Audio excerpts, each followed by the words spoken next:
అందరికీ జై శ్రీరామ్. నేను మీ ఫనీ రాజేష్. గుర్తుపట్టారా?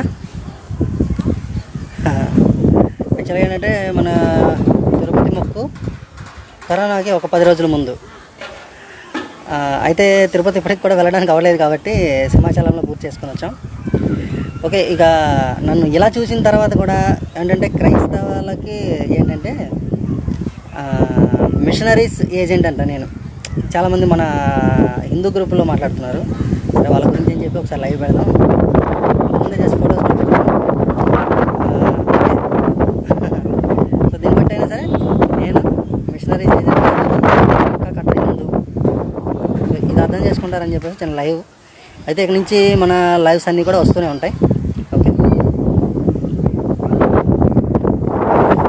ఇక్కడ నుంచి మనం ఏదైతే టాపిక్ మనం బ్రేక్ చేసుకుని వచ్చామో ఇప్పటివరకు ప్రతి టాపిక్ కూడా ప్రతి టాపిక్ వస్తూనే ఉంటుంది, అవుతూనే ఉంటాయి. లైవ్ ఏ టైంలో అయినా సరే లైవ్ అనేది పెట్టచ్చు. సో లైవ్స్ ఎవరు కూడా మిస్ అవ్వద్దు. మల్టీ టాపిక్స్ ఉంటాయి. బైబిల్ మీద కావచ్చు, మన సనాతన ధర్మం యొక్క తత్వం మీద కావచ్చు, ఇలా మల్టీ టాపిక్స్ ఉంటాయి. సో మిస్ అవ్వద్దు.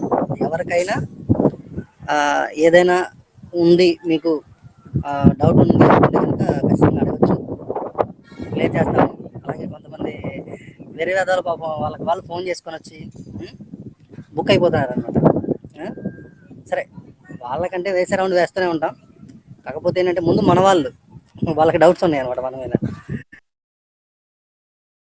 క్లియర్ చేద్దామని చెప్పేసి వచ్చాను మీ ముందుకి. ఇవాళ నుంచి కూడా ప్రతిసారి ప్రతిరోజు కానీ లేదంటే మనకి 2 రోజులకు ఒకసారి కానీ ఎప్పుడు టైం దొరికితే అప్పుడు మన లైవ్ అనేది జరుగుతూనే ఉంటుంది. సో ఎవరు కూడా మిస్ అవ్వరు దయచేసి. ఓకే, అది మన సనాతన ధర్మాన్ని పాషాండ మతాలని కూడా పోలికలు చెబుతూ లైవ్ చేస్తాం. అప్పుడు ఎగ్జాంపుల్గా ఏవో వీళ్ళు చెప్తూ ఉంటారు కదా, మత మార్పులు చేయడానికి చాలా వాక్యాలు బేస్ చేసుకుంటూ క్లియర్గా చెప్పుకుంటూ వస్తాం. ఓకే, సో దయచేసి ఎవరు మిస్ అవ్వద్దు. ఏదైనా ఉంటే కనుక లైవ్ ముందుగా ఇంటిమేషన్ ఇస్తాం. Thank you. జై శ్రీరామ్.